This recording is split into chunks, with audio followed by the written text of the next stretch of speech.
Conversamos esta noche con el diputado del Partido Republicano, Johannes Kaiser. ¿Cómo está, diputado? Muchas gracias por acompañarnos. Muy bien, gracias. Gracias por la invitación. Vamos a comenzar a hablar del proceso constituyente porque los expertos en las últimas horas avanzaron bastante en muchos acuerdos. ¿Cómo cree usted que van a enfrentar los consejeros republicanos ese anteproyecto que llega, insisto, con varios consensos? Bueno, eso es un tema que van a tener que ver los propios consejeros. Es un tema técnico. Probablemente van a tener que ver hasta dónde esos acuerdos que han logrado la Comisión de Expertos también reflejan sus propias convicciones políticas. ¿Y desde el partido cómo lo observan? Un partido que tiene mayoría, una mayoría incluso superior a la que esperaban. No tenemos necesariamente mayoría, no, tenemos una minoría relevante. Somos 23 consejeros. Poco más de un tercio de la votación, tenemos 23 consejeros, eso es correcto. Pero lo vemos con el sentido de responsabilidad que significa también haber recibido este nivel de confianza de la ciudadanía.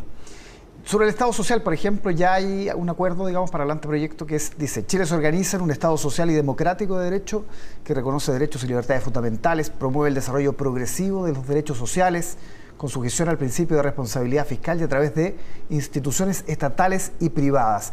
Esa definición, ¿a usted personalmente lo satisface? Es una definición que es idéntica a la de los bordes que se habían adoptado anteriormente y naturalmente que yo no soy, o sea, dependiendo de cuál es la interpretación que se le dé a este borde, efectivamente uno puede estar más o menos de acuerdo con el mismo, pero es una opinión personal. Yo creo que el ponerle un apellido al sistema político chileno es complejo. ¿En qué sentido?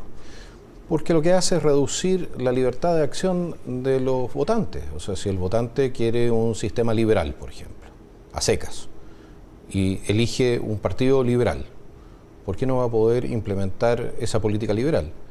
Son temas, va a depender mucho de cómo se interpreta en el Consejo, el trabajo que hagan los consejeros, cómo interpretan esta norma. Creo yo, si esto va a ser efectivamente un tema al que podamos adherir o no, o yo personalmente, cuanto menos. Sí, a propósito de los bordes, ¿se sintió solo cuando usted dijo que el Partido Republicano podría no respetar los bordes? Porque, claro, no había firmado el acuerdo.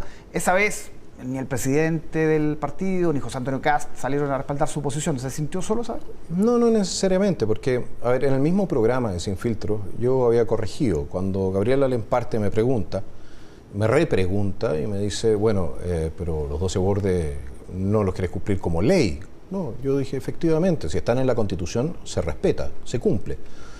Quizás yo me expresé mal, porque lo que pasa es que fundamentalmente es un tema de compromiso emocional con el contenido de los mismos, con compromiso político.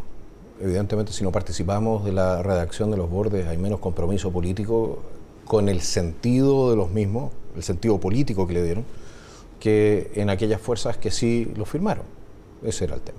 Ya, pero ahora entiende que el Partido Republicano está obligado a respetar esos bordes. El Partido Republicano se llama, entre otras cosas, republicano porque nos gusta cumplir con la ley.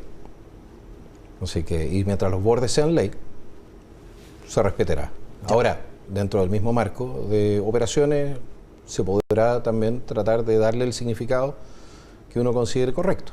Ya. ¿Y con qué espíritu llegarán los consejeros? Porque usted sabe que ahora les pidieron no hablar mucho, pidieron hermetismo básicamente hasta que asuman sus cargos. Usted que conoce bien el partido y que conoce a muchos de los consejeros, ¿con qué espíritu van a llegar? Yo creo que un espíritu constructivo. La mayoría de las personas que fueron electas por el Partido Republicano, pues todos ellos, la verdad, son gente responsable, son gente que tiene una historia de vida, que demuestra que han sido capaces de trabajar seriamente, y espero efectivamente que eso se traduzca en un buen trabajo en la propia convención, o sea, en el Consejo, disculpe. Sí, y por ejemplo, ¿están dispuestos a renunciar a la subsidiariedad, que es un tema relevante, yo sé, la provisión de servicios? A ver, yo creo que el concepto de la subsidiariedad primero tendríamos que definirlo. ¿Qué significa subsidiariedad? Subsidiariedad significa que el Estado ayuda ahí donde los privados no se pueden ayudar. Ese es el principio fundamental. En contrario de lo que es la universalidad. La universalidad significaría que el Estado hace todo y ayuda a todos exactamente igual. O sea, a Luxich le entregan las mismas prestaciones sociales que le entregaría entonces a una persona que vive en la legua. Nosotros creemos que hay que ayudar a aquellas personas que lo necesitan. ¿Por qué? Porque los recursos son escasos. Y esos recursos tienen que ser dirigidos a la gente más pobre y tienen que ser dirigidos de la mejor manera, de la manera más eficiente. Si esa manera más eficiente la hace el Estado, bien. pero normalmente es más eficiente el sector privado en prestar bienes y servicios. Se lo pregunto de otra manera, ¿le falta a esa definición que leímos hace un rato sobre Estado social, le falta un elemento que deje establecido con mayor claridad lo que estamos conversando? Sí, en primer lugar, saber cuáles van a ser los derechos. O sea, tenemos que saber cuáles van a ser los derechos. Bueno, va a incluirse el tema de la vivienda, va a incluirse la alimentación, va a incluirse, bueno, nos acordamos todavía de que la antigua convención incluyó incluso el derecho al ocio, ¿no? ¿Cuáles son los derechos a los cuales se refiere? El primer punto. El segundo punto es, ¿cómo lo va a hacer el sistema político si esos derechos no son financiables?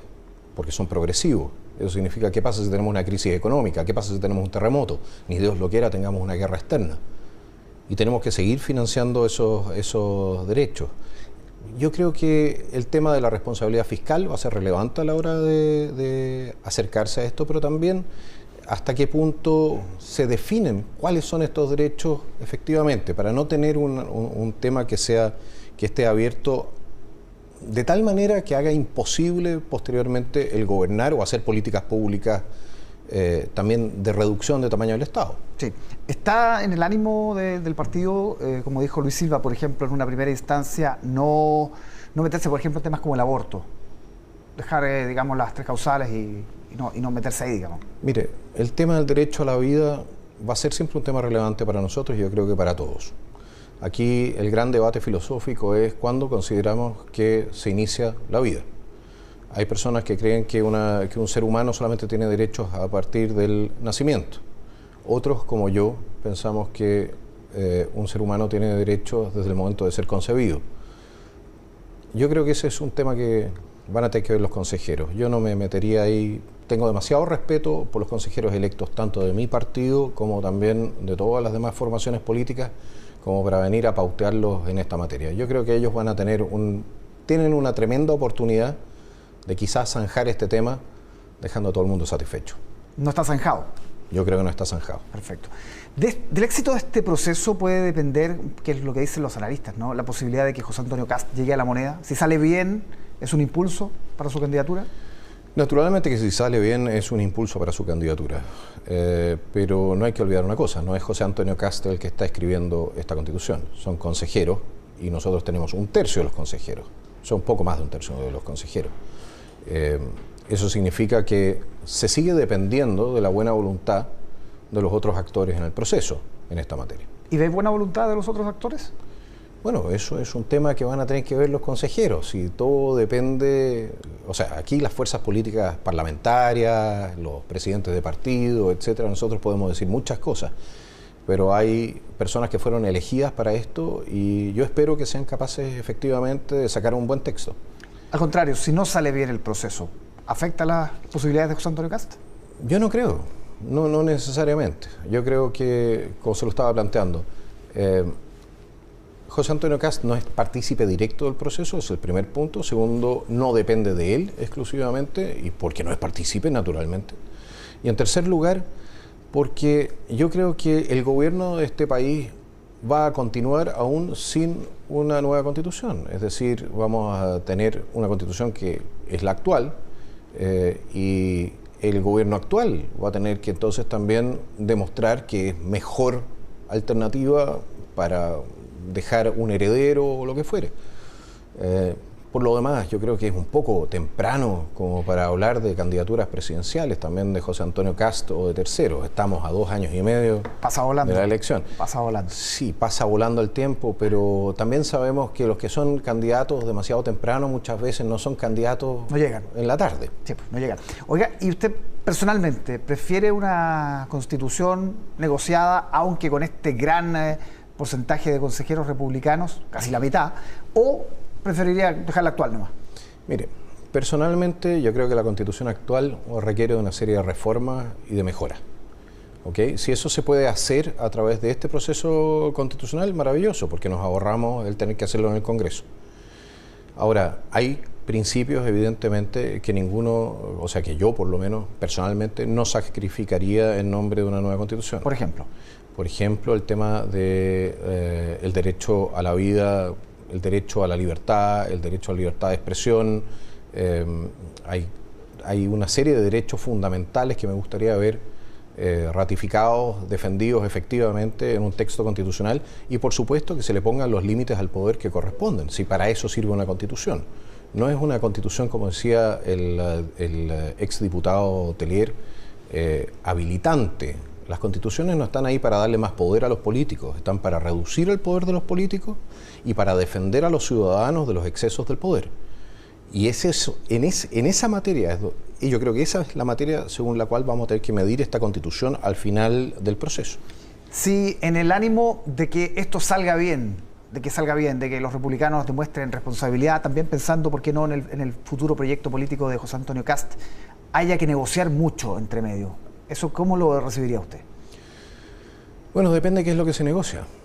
Nuevamente, ¿cuál es la masa de negociación? ¿Los derechos fundamentales de los chilenos? Yo creo que no deberíamos negociar los derechos fundamentales de los chilenos. No podemos negociar la democracia. No podemos negociar la separación de poderes. Yo creo que ahí no podemos negociar tampoco la soberanía del voto, es decir, que efectivamente se puedan tener distintos sistemas políticos, ¿no? Si socialdemócratas, liberales, conservadores, etcétera, pueden llegar al poder y pueden implementar sus políticas públicas. Yo creo que ahí hay temas que son no negociables en una democracia moderna, y yo creo que es ahí donde nosotros deberíamos conseguir los más grandes consensos. Lamentablemente fueron esos puntos que fueron centrales y que fueron atacados centralmente durante el proceso anterior. ¿Usted está de acuerdo con lo que dijo Luis Silva? ¿Por qué negociar con minorías? Que ellos se lo tengan que ganar. ¿Fue un exabrupto? ¿Fue un exceso de sinceridad? ¿Está de acuerdo con el fondo? No, yo creo que el contexto del artículo quizás le habría dado una mejor capacidad de comprensión de esa frase. Él lo que estaba planteando era que esa mayoría, que ahora es minoría, que fue mayoría en el Consejo anterior, en la convención anterior, no se abrió a acuerdos en ese momento, y que ahora sí se tiene que abrir a acuerdos. Y se tiene que abrir también a cumplir su palabra y a cumplir con esos acuerdos posteriormente, ¿no? Así que yo creo que en ese sentido posiblemente haya sido malinterpretado, y por supuesto que una frase sacada del contexto general puede llevar a este tipo de... Sí. Bueno, él mismo dijo una mala entrevista. Correcto, porque cuando uno está en los medios, evidentemente de vez en cuando puede decir cosas que van más allá, ¿no? O que pueden ser interpretadas de manera distinta de aquello como uno lo pensó, ¿no? Las palabras sacan palabras, dice. Es verdad. Oiga, creo que el golpe de Estado del 73 fue justo y necesario, dijo usted hace algunos meses. Se cumplen 50 años, el gobierno está preparando varias actividades para esta conmemoración. ¿Qué piensa usted de eso? Yo pienso que el gobierno tiene una tremenda oportunidad. Tiene una tremenda oportunidad hoy día, a 50 años del pronunciamiento militar, como le digo yo, y como le dice también mucha gente todavía, de cerrar este capítulo. Yo creo que este país ya ha estado suficiente tiempo dividido por lo que fue tanto el proceso revolucionario como el proceso contrarrevolucionario que se produjo a partir de 1973. Yo creo que es hora, cayó el muro de Berlín, yo creo que es hora de que este país reconozca sus errores, ambos lados reconozcan sus errores, aprendamos que la violencia no es el camino para resolver nuestras diferencias políticas y hagamos también un cierre de capítulo, así como se hizo para la Guerra Civil de 1891. No puede ser que nosotros sigamos avanzando en el siglo XXI mirando por el espejo retrovisor, porque una cosa está clara, vamos a terminar ensartados en una pared. Ahora, ¿cómo se puede cerrar un capítulo donde todavía hay cuerpos que no aparecen, donde hay paraderos que no se saben, familias que no han podido enterrar a sus víctimas? Bueno, podríamos empezar pidiéndole al Estado que haga su trabajo. Es decir, por ejemplo, los cuerpos que están en el Servicio Médico Legal o en la Universidad de Chile desde hace casi 20 años y que no han sido identificados, que los identifique. Si existe un interés efectivo en este tema, se debió haber hecho un trabajo en esta materia mucho más serio de lo que se ha hecho ahora. Desde la Comisión de Derechos Humanos empezamos a hacer presión, el Partido Republicano empezó a hacer presión en esta materia y ahora se está moviendo. Y yo espero que muchos familiares puedan, entonces, efectivamente, al fin, recibir los cuerpos de sus seres queridos. Pero a mí me parece incomprensible la desidia que ha habido durante todos estos años, durante casi 2 décadas en esta materia. Y es una de las razones por las cuales yo también a estas alturas tengo una cierta duda respecto de la seriedad con que se está persiguiendo, o se está enfrentando este tema tan doloroso para el país. ¿En qué sentido esa duda? Si usted tiene los cuerpos de decenas o cientos de personas que pueden ser detenidos desaparecidos y no los identifica durante 20 años, porque supuestamente no tiene la tecnología, es decir, no compra la tecnología, no hace la inversión, no trae los técnicos, etcétera, es porque no está tomando en serio el tema. Y eso a mí me parece que es una falta de respeto respecto de las víctimas y de sus familiares. Y ahí el Estado de Chile, los gobiernos de izquierda y de centro derecha, se tienen que hacer cargo de que esto se haya mantenido así y se haya mantenido, lamentablemente, también el dolor de tanta gente durante tanto tiempo. Bien, diputado Kaiser, gracias por estar con nosotros esta noche. Muchísimas gracias por la invitación. Vamos a revisar otras